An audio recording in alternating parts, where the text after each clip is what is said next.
Vengo con buenas noticias. Leemos Marcos capítulo 4 de los versículos del 35 al 41. La palabra del Señor verse en el nombre del Padre, en el nombre del Hijo y en el nombre del Espíritu Santo. Amén. Aquel día, cuando llegó la noche, les dijo, hablando Jesús: pasemos al otro lado. Y despidiendo a la multitud, le tomaron como estaba en la barca, y había también con él otras barcas. Pero se levantó una gran tempestad de viento y echaba las olas en la barca de tal forma o de tal manera que ya se anegaban. Y él estaba en la popa, durmiendo sobre su cabezal. Y se despertaron y le dijeron: Maestro, ¿no tienes cuidado que perecemos? Y levantándose reprendió al viento y dijo al mar: Calla, enmudece. Y cesó el viento y se hizo grande bonanza. Y les dijo: ¿por qué estáis amedrentados? ¿Cómo no tenéis fe? Entonces temieron con gran temor y se decían el uno al otro: ¿quién es este que aun el viento y el mar le obedecen? Dile al hermano que está a tu lado: no es la tormenta, es la actitud ante la tormenta. No es la tormenta, es tu actitud ante la tormenta. Es tu actitud ante la tormenta. Señor, venimos ante tu presencia en esta mañana. Dios, hemos adorado tu nombre. Señor, te hemos exaltado, Jesús. Te pedimos, Dios, que tú hables a tu pueblo como me hablaste a mí primero. Y me comprometo contigo a darte toda la gloria y toda la honra, porque sé que tú la mereces. En el nombre de Jesús. Amén y amén. La pregunta que nos hacemos en el día de hoy, después de haber pasado una aparente tormenta o un aparente huracán, bueno, no aparente, sí pasó un huracán, ¿verdad? ¿Qué actitud nosotros como cristianos? No estoy hablando del que está fuera de la iglesia, no estoy hablando del hombre, de la mujer que no conoce a Dios. Estoy hablando del hombre, de la mujer, del joven que ha conocido a Dios. Y me pregunto, ¿qué actitud nosotros asumimos? La fecha era el 20 de febrero o de octubre del 1968 y se celebraban en el Distrito Federal de México las Olimpiadas. Unas Olimpiadas importantes, gloria a Dios, se celebraban allí. Y ya prácticamente para acabar las Olimpiadas se avecinaba una carrera, gloria a Dios, que era un maratón largo, alrededor de 44 kilómetros. Habían alrededor de 50 corredores. Estaban allí listos todos los países, no había internet, no había mucha televisión. Estaban allí los que querían ver la carrera. De diferentes países llenaron el Estadio Federal de México. Y allí estaba, gloria a Dios, los diferentes atletas de 50 países. Y allí, gloria a Dios, sonó el disparo y salieron a correr todos los corredores, todos los países ansiosos por ver a su corredor llegar. Y pasaron los minutos, salieron, gloria a Dios, del estadio a correr porque era un maratón fuera del estadio. Y al pasar los minutos, gloria a Dios, cerca del minuto número 20, por ahí, gloria a Dios, llegó el primer corredor, venía corriendo. Gloria a Dios, venía adelante, venía primero y todo el mundo se puso de pie y empezó a aplaudir. Luego así sucesivamente, ese se llevó la medalla de oro, pasó el segundo la medalla de plata, el tercero la medalla de bronce, y así sucesivamente y fueron pasando el 21, el 22, el 30. Y a medida que fueron pasando los corredores, el estadio se empezó a vaciar. Pues obviamente cuando llegó el de México, pues los mexicanos aplaudieron y se empezaron a ir. Cuando llegó el de Estados Unidos, aplaudieron y los americanos se fueron. Pero cuando iban llegando al número 49 ya quedaba un puñado de personas, un pequeño grupo, gloria a Dios, que estaba allí esperando a su corredor. Su corredor no había llegado. Ya habían pasado más de media hora, 40 minutos, 45 minutos. El corredor, dicho sea de paso, era, gloria a Dios, el favorito para ganar la carrera. No llegaba. Al pasar los minutos, gloria a Dios, a la distancia vieron al corredor. Venía caminando, no venía corriendo. Venía, gloria a Dios, lastimado de una pierna, herido, botando sangre, con la pierna hinchada. Venía corriendo, lo trataron de ayudar. Él dijo: déjenme llegar a la meta. Cuando llegó a la meta, gloria a Dios, llegó allí, había sido el número 50. Llegó último en la carrera, así que no llevó ninguna medalla. Así que cuando, gloria a Dios, cuando empezó, gloria a Dios, llegó a la meta, todos los periodistas se acercaron a él. Y adivinen, digo, no adivinen, pero imagínense cuál fue la primera pregunta que le hizo aquel periodista. Aquel periodista lo primero que le preguntó es, número uno, ¿quién es usted? El hombre del cual estoy hablando se llama John Akhwari. Él le dijo, mi nombre es John Akhwari. Ajá, ¿y a qué país usted pertenece? No reconozco su bandera. Y él le dijo, yo pertenezco al país de Tanzania. Mi país está a más de 17,000 millas del Estado Federal de México. Y él le dijo, ¿qué le pasó? Y él le dijo, bueno, cuando iba acá corriendo por fuera del estadio, gloria a Dios, me tropecé y una estilla, un palo se me enterró en el muslo. Y cuando, gloria a Dios, ¿verdad?, estaba corriendo, me dolía mucho, saqué, gloria a Dios, la estilla, el palo que se me había enterrado y ahí fue el error. Empecé a botar mucha sangre y me empezó a doler mucho. Eso fue lo que le pasó. La segunda pregunta que le hizo el periodista fue la siguiente. ¿Y por qué usted no se detuvo en la carrera? ¿Por qué usted no permitió, gloria a Dios, seguir, ¿verdad?, la carrera? Y él le dije, usted sabe que yo vengo de un país que muy poca gente conoce. Yo llevo 4 años entrenando para esta carrera. Mi país me pagó todo centavo durante los últimos 4 años para yo entrenar. Y mi país no me trajo a 17,000 millas del país donde vengo para empezar una carrera, sino para terminarla. Y fuera herido, fuera maltratado, fuera gateando, mi compromiso con mi país, con el presidente de mi país, era que terminar la carrera, y lo he logrado. Impresionante la actitud de este joven. Lo puede buscar después cuando tenga internet, lo busca. Pero impresionante la actitud de este joven, que en medio de un momento crítico, que en medio de un momento difícil, lo único que él pensó fue, yo tengo que terminar la carrera. Sin lugar a duda, estamos viviendo, iglesia, un momento difícil. Estamos viviendo todos. Si una cosa podemos decir sin lugar a duda, es que aquí no se trata de quién tiene dinero o quién es pobre.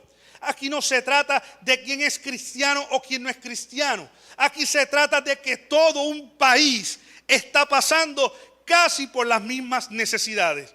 No tenemos agua, no tenemos luz, no tenemos internet, no tenemos celular, no tenemos redes sociales, etcétera, etcétera, etcétera.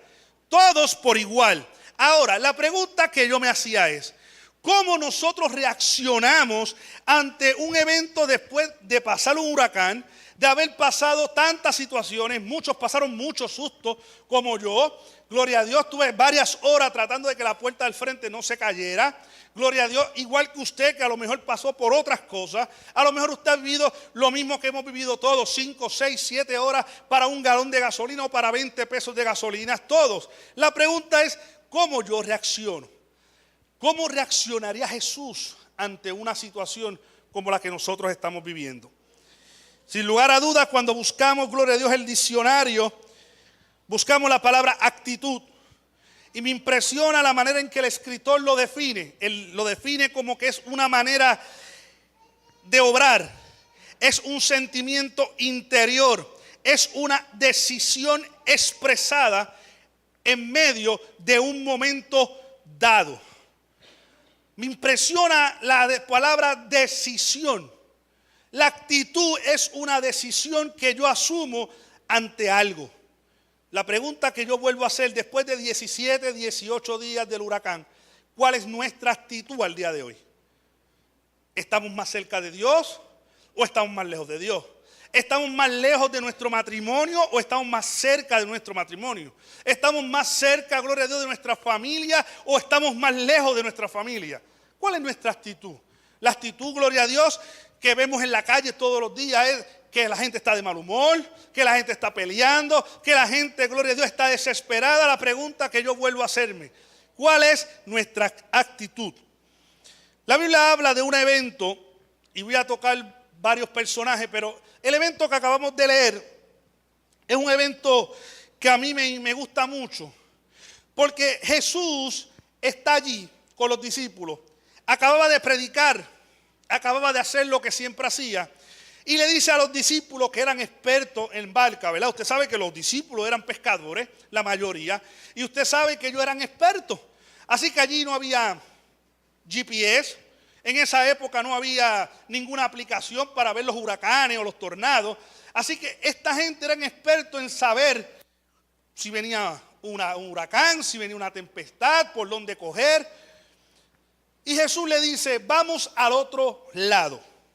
Cuando usted busca la historia o cuando usted busca ese texto, usted se va a dar cuenta que esto fue una tormenta inesperada. No era algo que ellos lo vieron venir. El lago donde estaban nadando, dicen los historiadores, que no muchas veces habían este tipo de tempestad. No muchas veces ocurrían este tipo de eventos. Así que era algo inesperado para ellos que después de ellos ir mar adentro o lago adentro, de momento empezara una tempestad. Pero no era cualquier tempestad. La Biblia dice en el versículo 35, 36, dice que despidiendo a la multitud le tomaron como que estaba en la barca y habían también otras barcas con él. Pero se levantó una gran tempestad. Fíjense que el escritor Marcos lo describe como algo grande, una gran tempestad. Así que me imagino yo que él describiendo lo que estaba ocurriendo, él estaba viendo la barca a punto de hundirse, a punto de partirse. Estaban allí los discípulos. Ellos sabían que el maestro estaba allí. Ahora la pregunta que yo me hacía era, Jesús no sabía que esa tempestad iba a pasar por ahí. Me pregunto, Jesús cuando le dijo a los discípulos, vamos al otro lado, él no podía decir, miren, vamos a esperar a la mañana porque ahora mismo hay una tempestad. Claro que lo sabía. Claro que él sabía que en medio del caminar iba a haber una tormenta que los discípulos no la esperaban, pero que ya él estaba esperando. Y fíjense en la reacción de los discípulos. La reacción de los discípulos es la misma que usted y yo asumimos. Somos seres humanos iguales. Desesperación, tal vez dolor, tal vez tristeza, tal vez angustia, voy a morir. Dígame, hermano, yo no sé si usted ha visto algunas películas, algunos documentales de este tipo de tempestad en el mar, ¿verdad? Ahora es muy fácil que los barcos se puedan desviar, pero en aquella época usted caer en una tempestad como esta, era usted pasar, usted sabe, ¿verdad? El miedo, el susto de que de aquí no salimos. Y de momento los discípulos dicen, espérate, maestro, se acordaron de que Jesús estaba en la barca. Yo me pregunto cuántos de nosotros en medio de nuestra crisis, en medio de nuestra tormenta, en medio del huracán Irma o del huracán María, nosotros en nuestro momento difícil, en la madrugada aquella donde las puertas por poco se salen, cuando las ventanas explotaron, cuando los techos de algunos se fueron, ¿cuántos de nosotros pensamos Jesús está en nuestra barca? Yo le puedo decir que yo tenía miedo cuando la puerta del frente empezó casi a salirse porque ahora tengo una niña de 4 años. Ella me estaba mirando qué era lo que yo iba a hacer porque se despertó en la madrugada y aquella puerta a punto de salirse. Y yo recuerdo que Isabel, con lo que tiene son 4 años, me dijo, papá, tranquilo, Dios está con nosotros. Y eso me dio paz y yo dije, espérate, el ejemplo que tengo que darle a mi niña es que yo estoy totalmente bien. Aquí no ha pasado nada, pero yo estaba asustado por dentro, iglesia. Usted lo sabe, ¿verdad? Cuando aquellas puertas empezaron a dar cantazos y usted decía, Dios mío. Y luego cuando yo abrí la puerta ya como a las 3 de la tarde que Pibu me fue a buscar, que yo vi todo destruido, todo destrozado, que vinimos aquí a la iglesia, gracias a Dios a la iglesia no le había ocurrido nada, pero todos los árboles de la carretera, todos en el piso. Yo decía, Dios estaba en nuestra barca, Dios nos guardó, Dios nos cuidó. Cuando al otro día me toca ir a trabajar, porque yo tenía que ir a trabajar tan pronto los vientos pasaran, esas fueron las instrucciones. Empezamos a tratar de llegar yo a Cagua. De aquí a Cagua me tardé como 3 horas. Los árboles en el piso. Iglesias destruidas, iglesias destruidas totalmente. Cuando tuve que ir a dar una ruta, porque tuve que ir con los jefes a ver cómo estaban las líneas de 230,000, las torres en el piso, gente sin techo. Yo decía, Dios mío, como quiera, sigo pensando que tú estabas en la barca. Dios nos protegió, iglesia. Pudo haber sido peor. Pudo haber sido muchísimo peor. Ahora la pregunta que yo me hago es, después del huracán, ¿cuál es nuestra actitud? Los discípulos llamaron al maestro. Fíjense que Jesús en un momento dado le dice a la tempestad, calla y enmudece. Pero luego de eso le dice a los discípulos, oye, ustedes habrán perdido la fe. ¿Cuántos de nosotros en medio de la tormenta, en medio de la crisis, perdemos nuestra fe? Perdemos el aliento de que Dios está en la barca, de que Jesús está con nosotros. Pues déjame decirte, yo vine a traerte buenas noticias. Yo vine a decirte que no importa lo que tú estés pasando, no importa lo que tú hayas perdido, no importa lo que estés a punto de perder. Te sigo diciendo, Jesús está en nuestra barca. Búsquese, gloria a Dios, en Números capítulo 13 un momento. Para entrar en materia de lo que es actitudes, que a veces, gloria a Dios, se nos olvidan. Números capítulo 13. Usted tiene una historia que no la voy a leer porque yo se la voy a resumir. Pero los primeros 2 versículos de ese capítulo dice que Jehová habló a Moisés diciendo, envía tú a hombres que reconozcan la tierra de Canaán, la cual yo doy a los hijos de Israel, y de cada tribu de sus padres enviaréis un varón, cada uno príncipe entre ellos. Dios le dijo a Moisés, Moisés, escógete 12 líderes, 12 hombres que sean gente príncipes de cada tribu. 12 hombres experimentados, 12 hombres que sean de talla, usted sabe, de carácter, de integridad. Y viene Moisés y escoge a 12 hombres. Fíjense que Dios le dije, escoge, así que Moisés, como líder, debe haber escogido lo mejor de lo mejor. Moisés debe haber escogido los líderes que más él sabía, gloria a Dios, que no le iban a faltar a la verdad. Así que Moisés los manda a los 12, los escoge, los lleva a Canaán, váyanse allá, investiguen la tierra. Y usted sabe después lo que pasó. Bueno, fueron allá 40 días, allí estuvieron, vieron el fruto, vieron los hombres grandes, vieron el maná, el manantial, el agua, vieron a lo mejor, qué sé yo no sé tantas cosas, la arquitectura, era una ciudad fortificada, vieron a Jericó, vieron todo, me imagino que estuvieron todo ahí viendo todo lo que estaba pasando allí. Y de momento, después de 40 días, vinieron para acá. Recuérdense que ellos fueron como espías, nadie los conocía. Así que ellos fueron, entraron 40 días, retratamos lo que había y traemos para atrás. No había internet, no había fotos, no había nada, no podía mandar un email diciendo, aquí te envío las fotos de lo que te voy a hablar, nada de eso. Así que cuando él viene, ellos vienen, Moisés le dice, cuénteme la historia. Y usted sabe que yo me he dado cuenta de un detalle que yo creo que es general, casi general. Y es que cuando las malas noticias vienen, esas son las primeras que salen. Las malas noticias. Casi nunca las buenas noticias salen las malas noticias. Salen las malas noticias. Así que yo me imagino que aquellos 10 hombres que vieron todo lo malo, le dijeron a Moisés, Moisés, usted sabe que tengo que hablar contigo serio. A ese sitio que tú nos mandaste a ir. Esa gente está difícil, son gigantes, son gente mala. Me lo imagino así, con una barba así, diciendo, esa gente tiene una barba, esa gente van, si nos cogen, nos matan. Eso eran los 2 y los 10. Cuando empezó el primero a hablar, el segundo lo secundó y dijo, muchacho Moisés, déjame seguirte contando porque eso no se queda ahí. Esto está peor de lo que él está diciendo. Y así sucesivamente hasta que llegamos al versículo 30 y 31. Búsquelo ahí un momento.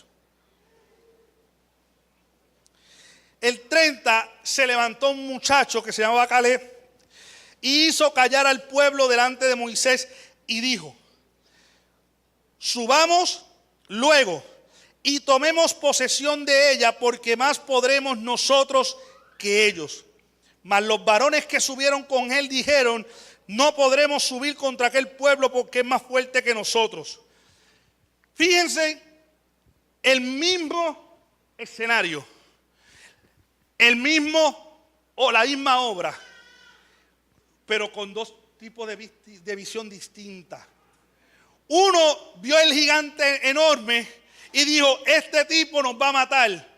El otro vio el mismo gigante y dijo, Dios es más grande que ese gigante. Fíjense la diferencia de actitud. Yo lo veo grande igual que tú. La diferencia es que tú lo ves más grande que yo, pero el que está conmigo es más grande que lo que tú estás viendo. Y Caleb asumió esa actitud y se mantuvo firme. Aunque lo iban a apedrear, usted sabe que después dice que lo querían matar y un montón de cosas. Y allí estaba Caleb y Josué manteniéndose firme, diciendo, la tierra que tú nos enviaste es una tierra que fluye leche y miel. La pregunta que yo me hago para aplicar esto a lo que estamos viviendo, ¿qué tú estás viendo hoy después que pasó el huracán? Bueno, yo hice esa pregunta en mi trabajo al otro día de yo llegar. Y déjeme decirle un paréntesis, pero me gustó mucho y lo cuento como testimonio, la actitud de uno de mis muchachos, de mis empleados, que lo perdió absolutamente todo. Trabaja en energía eléctrica, lo perdió todo. Y él me decía, con ojos aguados, me contaba su historia y me decía, ¿sabes? Yo estaba en casa de mis suegros, más o menos 2 o 3 tejanos más abajo que mi casa. Y yo vi cuando el techo de mi casa salió volando. Y mi niña de 10 años vio cómo sus muñecas empezaron a volar. Y la nena me decía, le decía la nena al muchacho, le decía, y la nena lo único que le decía era, papá, estoy perdiendo mis juguetes. Ahora, eso suena triste. A mí se me salieron los ojos, se me aguaron los ojos, ¿verdad? Somos padres. Pero lo que me impresionó fue que aquel muchacho, en medio de sus lágrimas, me decía, pero le dije a mi esposa que esto es un buen momento para comenzar de nuevo. Y eso a mí me impresionó porque él le decía a mi nena de 10 años, tranquila, porque ahora vas a tener juguetes mejores. Qué bueno, porque ahora vamos a tener una casa mejor. Óigame, a mí me pararon los pelos de un muchacho, gloria a Dios, que yo reconozco que es un fajón, que trabaja fuerte, y que me dijera, ¿sabes qué, Pache? Yo lo perdí todo, estoy viviendo en casa de mi suegra, nos quedamos con la ropa que tenemos puesta y con lo que había en el baúl del carro, pero como quiera sigo pensando que algo viene mejor. Ahora, la pregunta que yo me hago y me vuelvo a hacer es, ¿cuál es tu respuesta ante lo que estamos viviendo? Asumimos la misma actitud de aquellos, gloria a Dios, que hacen fila 7 horas, bueno, ya ahora no tanto, pero los primeros días para echar gasolina y le damos puños al guía y decimos tantas cosas y pensamos tantas cosas y le echamos la culpa a Dios y le echamos la culpa al diablo y le echamos la culpa a todo, al gobierno, a todo, le echamos la culpa a todo cuando realmente nadie tiene culpa, iglesia. Nadie tiene culpa de que haya venido un huracán. Usted y yo podemos decir que fue el diablo, que fue Dios, que fue el juicio, qué sé yo, el huracán vino, pasó por aquí. Pasó, ahora tenemos que bregar con la situación. Tenemos que echar para adelante y decir, ¿sabe qué? Yo voy a dar ejemplo ante un mundo en necesidad de que aunque estamos todos sufriendo, nosotros tenemos un Dios que está en nuestra barca. Eso fue lo que Caleb le estaba diciendo al pueblo. Le estaba diciendo, mira, yo no estoy contradiciendo lo que están diciendo ellos. Sí, allí hay gigantes, allí la cosa está difícil, pero nosotros tenemos un Dios más poderoso y más grande que puede echar a esa gente fuera, porque Dios nos los prometió. Ahora, búsquese en Números capítulo 14, pase la página un momento. Porque usted sabe que Dios premia la actitud. Y usted va a decir, Pache, ¿cómo es eso? Dios premia. El versículo 14, el versículo 24 del capítulo 14, dice, Jehová está hablando ahora con Moisés. Y ya Dios está hasta aquí. Y está diciendo, esta gente no me creen. Esta gente yo he hecho milagros y no me creen. Voy a destruirlos a todos. Y los voy a destruir a cada uno en el desierto. Los voy a entejar. Le decía a Moisés, te voy a entregar un pueblo nuevo, un pueblo obediente, un pueblo mejor. Y Moisés está allá intercediendo diciendo, no, Dios, no. Mira que van a decir los otros pueblos, que van a hablar de ti. Y después que Dios está diciendo, no te preocupes, Moisés, los voy a ir matando en el desierto uno a uno. Y va a salir una nueva generación que va a conquistar. Pero, hubo un pero en el 14:24 que dice, pero a mi siervo Caleb, por cuanto hubo en él otro espíritu, Si usted busca la nueva versión internacional, dice una buena actitud, otra actitud. Seguimos leyendo. Por cuanto hubo en él otro espíritu y decidió ir en pos de mí, yo le meteré en la tierra donde entró y su descendencia la tendrá en posesión. A todos los voy a matar. Todos van a ir enterrados en el desierto, pero Caleb, porque tomó una decisión. Eso quiere decir que la actitud que usted asume es una decisión suya. Usted no le puede echar la culpa al vecino, a mi mamá, a mi esposo, a mi esposa, porque esto se trata de usted. Esto se trata de mí. Esto se trata de qué decisión yo voy a tomar cuando estoy en la fila, gloria a Dios, para comprar hielo, porque el hielo se está acabando. ¿Cuál es la actitud que yo asumo cuando tengo que tomar la decisión de ir a echar gasolina, pero hay que hacer 7 horas de espera? ¿Qué voy a hacer? ¿Me voy a colar para tratar de llegar primero o voy a darle la gloria a Dios? Porque en vez de pensar en las 7 horas de gasolina, pensamos, gracias a Dios porque tengo un carro. Porque si usted no tuviera carro, no hubiese tenido que estar 7 horas para echar gasolina. ¿Usted no cree? Pues hay que darle la gloria a Dios, porque gloria a Dios que otros no tienen carro. Otros quisieran tener un carro y estar 10 horas esperando por la gasolina porque por lo menos tienen un vehículo. ¿Usted sabe qué me pasó a mí? Eso fue la semana pasada. Me reía porque yo dije, de verdad que me toca irme a una reunión en Cagua. Y no me di cuenta que la goma de mi guagua se explotó. Yo me estacioné, me fui para la reunión y como a las 8 de la noche, 7 y pico, cuando voy a prender la guagua tiene la goma vacía. Y les voy a confesar algo, ¿verdad? No se rían de mí, pero yo no sabía cambiar la goma de mi guagua. ¿Verdad? Ustedes, yo lo admito. ¿Por qué? Oye, porque en otra época yo llamaba a Universal, perdone, ¿verdad? Eso fue un anuncio no pagado. Y yo llamaba, no me ensuciaba las manos y ellos iban y me cambiaban la goma. Pues yo dije, es de noche, oscuro. Estábamos allí en la autoridad, bien oscuro. Allí no había luz tampoco, no hay luz. Y yo dije, bueno, no puedo comunicarme con Lisa. Estoy solo, estoy en las Catalinas. Pues a caminar a pie, desde las Catalinas a Navarro. Dígame, hermano, yo no sabía que eso era tan lejos, ¿sabe? Y yo empecé a caminar como un buen valiente, usted sabe, sin linterna, ¿sabe? A oscura, no había... Y de momento empiezo a caminar y me empiezo a encontrar con un montón de cables y postes en el piso. Y yo, a rayos, y no veía un guardia. Y todo estaba oscuro y me asusté. Y yo, Señor, tú tienes que sacarme de aquí porque esto está lejos. Yo había caminado como media hora y yo creo que no había llegado ni al tribunal. Desde las Catalinas al tribunal. ¡Wow! Y yo empiezo a orar, iglesia, empiezo a orar y yo dije, bueno, esto está bien fácil. Cuando yo llegue allí a Santa Elvira, yo llego allí en Casenibia y allí está Néstor y me lleva a casa.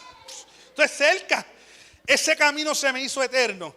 Y de momento estoy orando y cuando estoy cruzando la luz del tribunal, veo que alguien me toca bocina. Yo no sé quién era. Me tocó bocina y mira, ¿por dónde te vas? Yo voy para Gurabo. Vente, móntate, yo te llevo. Y yo cogí mi bulto, yo no sé quién era la persona. Yo dije, bueno, Señor, si tú me lo trajiste, yo me voy por fe. Me monté a la parte de atrás.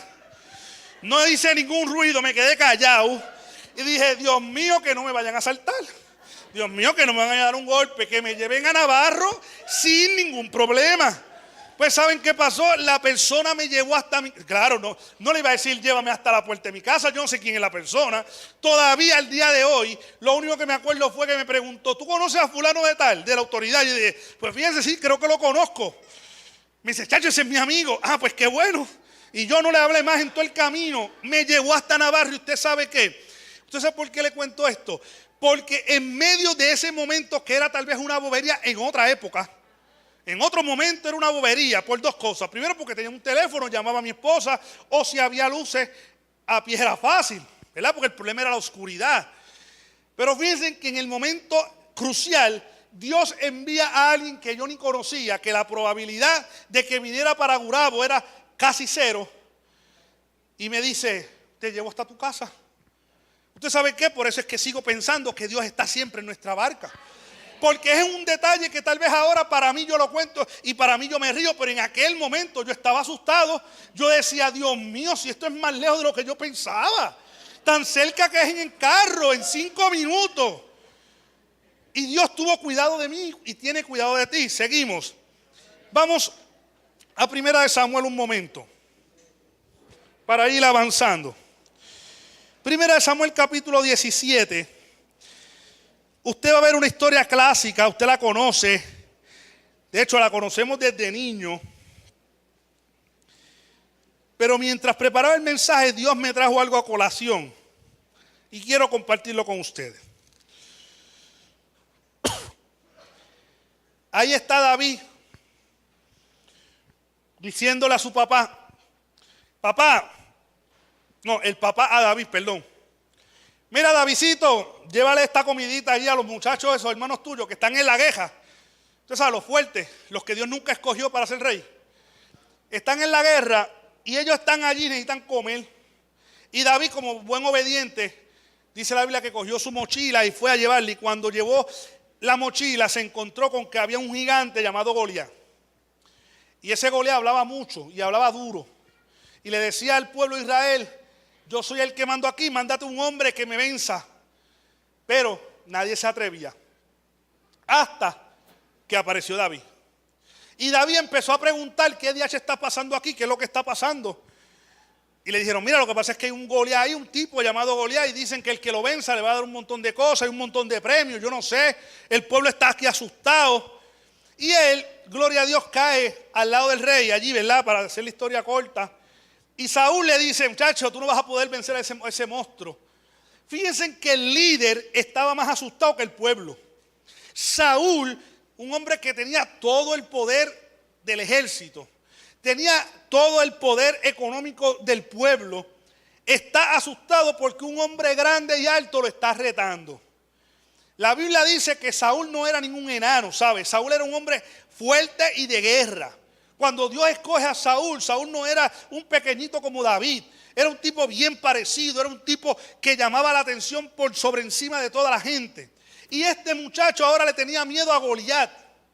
Y cuando David va a donde Goliat, ahí es donde viene la escena más interesante de esto. Los hermanos de David vieron a un Goliat demasiado grande. Saúl vio a un Goliat demasiado poderoso. Era la misma persona, pero cuando David lo ve, David no vio lo gigante que era. ¿Qué vio? Él vio un hombre que era un incircunciso. Miren lo que David ve. David no ve que era un Goliat de 8 pies o de 10 pies. David no vio un hombre que era fuerte y que estaba atemorizando. Él lo que ve es un hombre incircunciso que estaba retando al Dios de los cielos. Fíjense la actitud que asumió Saúl. Es un hombre grande, tú no vas a poder vencerlo, bla, bla, bla. Y cuando David lo ve, me imagino que habrá pensado en su mente. Y de esto es que me está hablando Saúl. De esto.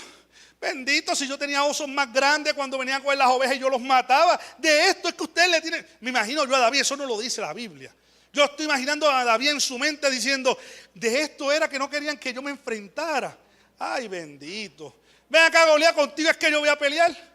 Y la Biblia que dice que Goliat se burló de él. Pero ¿sabe lo que le dijo David? David le dijo, ¿sabe qué? Tú has retado los escuadrones del Dios de los cielos. Y hoy Dios te va a entregar en mis manos, porque no es por mí, no es por mi fuerza, es la de Él. Óigame, cuando tú tienes a Dios en tu corazón, cuando tú tienes al Espíritu Santo en tu vida, la actitud que tú asumes frente a los retos es que Dios es más grande que el reto.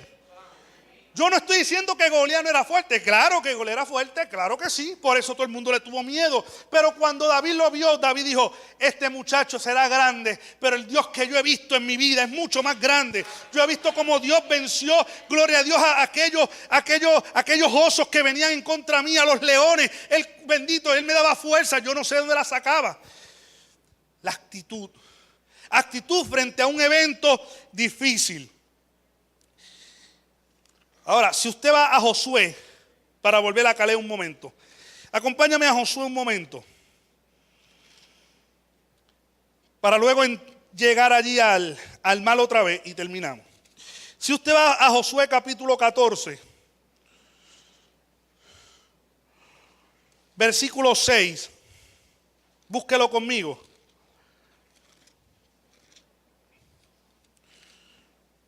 Terminando con David, usted sabe lo que pasó, ¿verdad? Mataron a Goliat. David ya le llevó la cabeza al rey, le dijo, toma, aquí está Goliat ahí, para que sepas que ya no hay ningún problema. Y qué bueno, aquí todo se acabó. Después la guerra fue con David, pero eso fue otra cosa.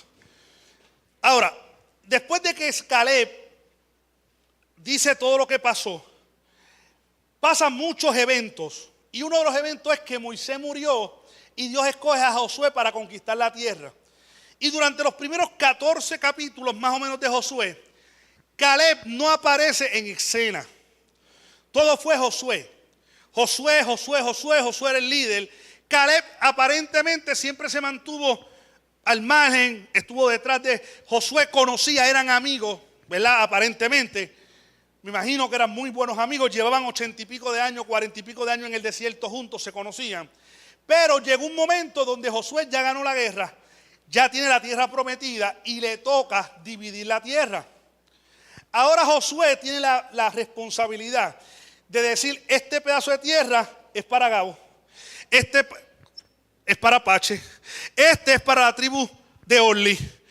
Y cuando todo estaba repartido, todo estaba allí, apareció Caleb en escena. Búsquese el capítulo 14, versículo 6. Me encanta ese versículo porque dice, y los hijos de Judá vinieron a Josué en Gilgal, y Caleb, hijo de Jefone Ceneseo, le dijo, oye Josué, tú sabes lo que Jehová dijo a Moisés, varón de Dios en Cades Barnea, tocante a ti y a mí. Yo era de 40 años cuando Moisés, siervo de Jehová, me envió a Cades Barnea a reconocer la tierra. Y yo le traje noticias como las sentía ¿en dónde? En mi corazón. Y mis hermanos, los que habían subido conmigo, hicieron desfallecer el corazón del pueblo. Pero yo cumplí siguiendo a Jehová, mi Dios. Entonces Moisés juró diciendo, ciertamente la tierra que oyó tu pie será para ti y para tus hijos en herencia perpetua, por cuanto cumpliste siguiendo a Jehová, mi Dios. Ahora bien, Jehová me ha hecho vivir como él dijo, estos 45 años. Iglesia, habían pasado 45 años desde que él había visto la tierra hasta que había vuelto otra vez. 45 años que él no había vuelto a pisar su tierra, pero él se acordaba cuál era su monte.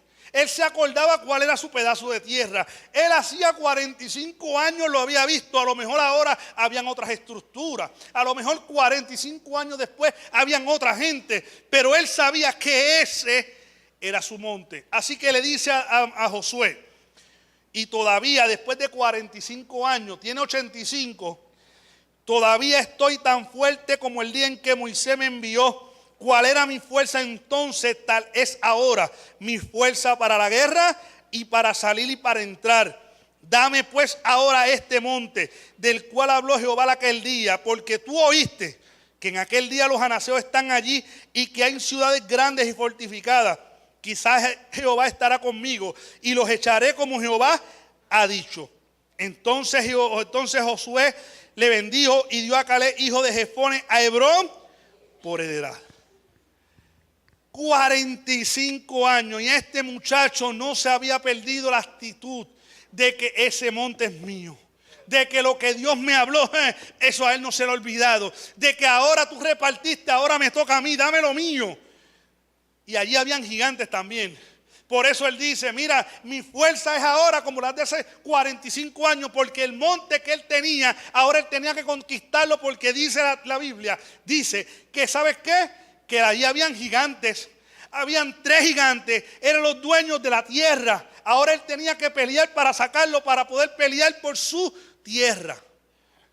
Óigame, me encanta la actitud de Caleb, cuando aún en medio de la tempestad, él dice, esa tierra es mía.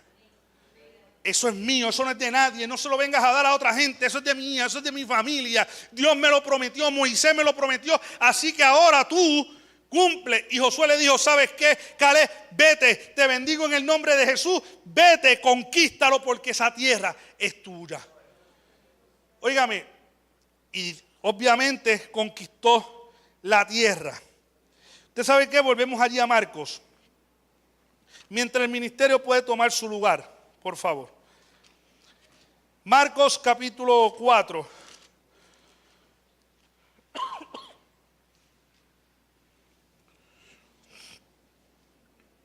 Cuando usted hace un análisis de los versículos que leímos al principio, le voy a resumir varios puntos resumidos.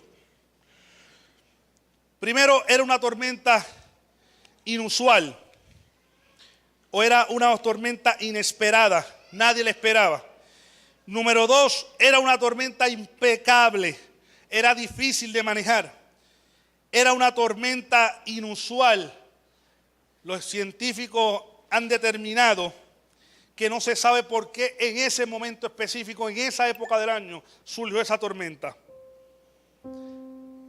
Hay tormentas que inundan la vida, muchas veces de fatalidad, y a veces golpean nuestro rostro. A veces nos ponen a dudar de nuestra fe. A veces, gloria a Dios, nos trae un inmenso miedo. En el versículo 38 dice: y él estaba en la popa durmiendo sobre el cabezal, y le despertaron y le dijeron: maestro, no tienes cuidado que perecemos. Ese cuidado que perecemos da a entender la palabra miedo. Tengo miedo de morir y tú estás aquí, ¿y qué tú vas a hacer para evitar eso? Tenemos miedo de que esto ocurra y tú estás en nuestra barca y estás durmiendo. Jesús estaba allí. Usted sabe que a mí realmente no me interesaría si Jesús estaba en la barca durmiendo despierto. A mí lo que me interesa es que Jesús esté despierto, durmiendo, como quiere, hace milagro, como quiere, Él es el mismo. Es más, aún durmiendo, Él pudo haber mandado a callar la tempestad. Él le dice que Él se despertó para que los discípulos vieran, gloria a Dios, de que la mar obedece a su palabra, punto. Jesús se despertó. Y a lo mejor, gloria a Dios, después que calmó la tormenta, a lo mejor le dijeron: óigame, ustedes han visto 1000 milagros y todavía ustedes piensan que yo los traje aquí para morir. Porque Jesús fue el que le dijo: vamos al otro lado, vamos a cruzar el mar, vamos a cruzar el lago, vamos. Jesús le estaba enseñando que en medio de la tempestad, aunque Él esté dormido, Él está. Y si Él está, tenemos que tener paz. En medio de la tormenta, en medio de la crisis. Yo sé que a veces trae miedo. Usted sabe que hay tormentas que traen lecciones renovadoras. Por ejemplo, yo no sé usted, pero esta crisis del huracán, o de los 2 huracanes que pasaron, si una cosa he aprendido muchas cosas, pero una de las cosas que más he aprendido es a depender cada día más de Dios. Usted sabe que a veces nosotros decimos que dependemos de Dios, pero en esto histórico que está ocurriendo, me preguntaba: ¿realmente nosotros como cristianos dependemos de Dios o dependemos del celular? ¿O dependemos del internet? ¿O dependemos de la cuenta de banco? Cuando del banco no se podía sacar dinero de las ATH, ¿qué pasó por nuestra vida, por nuestra mente? Cuando había que hacer ahora, ya no era para echar gasolina, porque la gasolina estaba, lo que no había era el dinero. Pero yo tengo dinero en el banco, sí, pero el banco está cejado. Y las ATH hay que hacer filas de 4 o 5 horas. ¿Qué pasó por mi mente? Usted podía tener los millones en el banco, pero las ATH no estaban funcionando, no había manera de sacar el dinero. Las ATH no funcionaban en ningún sitio. A veces dependemos del ATH, muchas veces dependemos del carro, dependemos del agua caliente. Tú sabes que yo he aprendido en este proceso, y a lo mejor usted esté conmigo o no, pero a tener más paciencia de lo normal. Hemos aprendido a bañarnos con 1 galón de agua o con menos. No hemos tenido que aprender, gloria a Dios, a bañarnos con vasitos, como nos decían nuestros abuelos. He aprendido a valorar lo que es el agua fría, la ducha. He aprendido, gloria a Dios, a vivir sin internet, sin teléfono, sin comunicación, mandando mensajes por palomas voladoras. Usted sabe, ¿verdad? Me daba risa hace 2 semanas porque, y lo reconozco, una gestión que mi jefe y yo pudimos haber hecho en 2 horas por teléfono, nos tomó 2 días, como cuatro echadas de gasolina. Tuvimos que ir a Carolina, Bayamón, Vila Ponce, Isla Mayagüez, todo porque no teníamos un teléfono para llamar a la gente a ver cómo estaban las cosas. Tuvimos que ir, y por eso fue que les puedo decir de la destrucción que pude ver. Pero hemos aprendido a todo eso, y ahora me pregunto, después que pase todo esto, ¿por qué esto va a pasar? A usted a lo mejor le llegue la luz ahora, mañana, de aquí a 6 meses, en algún momento le va a llegar. Y le va a llegar el internet, y le va a llegar las redes sociales otra vez. La pregunta que yo me hago es, ¿qué vamos a hacer nosotros después de esta enseñanza? ¿Volveremos a lo que hace 3 semanas o 4 semanas éramos? Donde le dedicábamos más tiempo a las redes sociales que a nuestros hijos. Cuando ahora, gloria a Dios, como no hay teléfono, no hay internet, ahora podemos jugar juegos de mesa juntos en familia. Porque es que no hay más nada. Podemos hablar con nuestros vecinos, que muchos ni los conocíamos, y nos han ido a saludar, a decir: vecino, qué bueno que te veo. O volveremos, gloria a Dios, a lo mismo de hace 3 semanas atrás o hace 4 semanas, de que es que hay que hablar, es que me hace falta el celular. Pues déjeme decir una cosa, yo pensaba que el celular era lo máximo. Pues déjeme decirle que usted sabe que a mí me impresiona cuando yo bajo de mi trabajo. Yo estoy trabajando en Barranquita. Por las noches, cuando llego allí a Plaza Centro, la fila de gente en los paseos, volviéndose locos, yo no sé, para hablar por teléfono, mandar mensajes. ¿Volveremos realmente a lo que éramos antes, o esto nos ha cambiado? Yo no sé cuánto les ha tocado lavar a mano, a volver al río, a las piedras, a que la lavadora es algo indispensable, decían muchos. Ahora nos dimos cuenta de que hay que lavar la ropa sea como sea. En medio de la tormenta, iglesia, Jesús está en nuestra barca. Yo creo que usted se ponga en pie.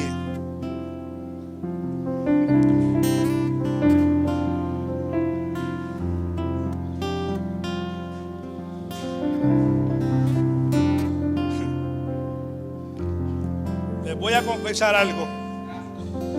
Son detalles que uno aprende. Pero usted sabe que yo le decía esta mañana a mi pastor cuando llegué al parking, tuve que volver a aprender a hacer las predicaciones en papel. Usted sabe, porque yo siempre uso la tableta, ¿verdad? Ya están acostumbrados a escribir los mensajes ahí. Y esta mañana cuando llegué, pastor, ¿usted sabe qué? Mire, en papel. Bueno, aquellos que predicamos saben lo que conlleva eso, ¿verdad? Ya no se puede dar copy-paste de la Biblia electrónica para acá. Ahora hay que escribirlo a mano, ¿verdad? Y sentarse a mano, etcétera, etcétera. Ya no se puede buscar en el internet Matthew Henry Commentary. Ahora hay que buscarlo a mano y buscar qué es lo que dice el comentario, pero en papel. Y usted sabe qué, yo le decía a mi esposa esta mañana, dice, para que usted vea cómo las circunstancias pueden hacernos ver las cosas desde otro punto de vista. Me alegraba mientras escribía, porque decía, wow, hacía tiempo que no escribía un mensaje a mano. A fuerza de concordancia, como antes, concordancia, buscando las palabras clave.